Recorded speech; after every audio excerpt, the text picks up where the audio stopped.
Hey guys, welcome back to episode 16, which is going to be the final episode of our Ford Transit Custom van build. So slightly different video today. I'm actually not going to be doing some work. I'm actually on my way to Hammond Camper Beds, who are going to fit our rock and roll bed for us into the van today. So slightly different surroundings. Just at the lovely and wonderful Blackburn services. So even though I'm not going to do the install, but the main thing will be I want to do a review of the actual camper bed itself, see how the rock and roll bed has gone in, and yeah, we'll get to it a little bit later on. Thanks for watching.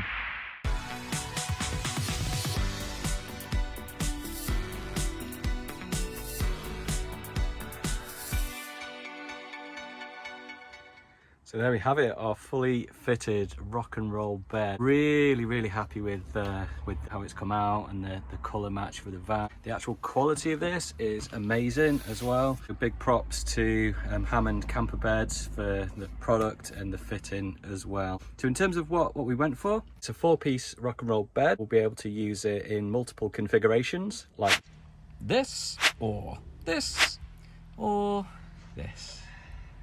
There are a few different style options available. The one that we've gone for is called the Bentley range. The colour combination is graphite, which is kind of like a light mid-grey, and the centerpieces are light grey with a contrasting stitching. We've also gone for matching throw cushions, which are a little bit of an optional extra. I think they just kind of set the van off, or set the seat off really well. In terms of the operation, so this is really simple to convert then to the bed. So I'll set the camera up on a stand now and I'll just go through how we can convert this to a bed.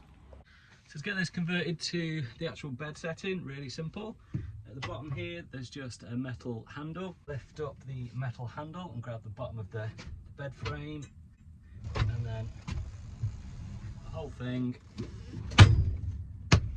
just slides out and you've got your bed fully in place. In terms of getting it back up, action is really smooth on this, and it's not very weighty at all, so the actual build and the way it's been put together is amazing. The reverse, so get your hand underneath there, and again slide, a little bit of pressure, back into place, really easy. Okay, so that's it for the video today, and hopefully catch you in some more videos in the future.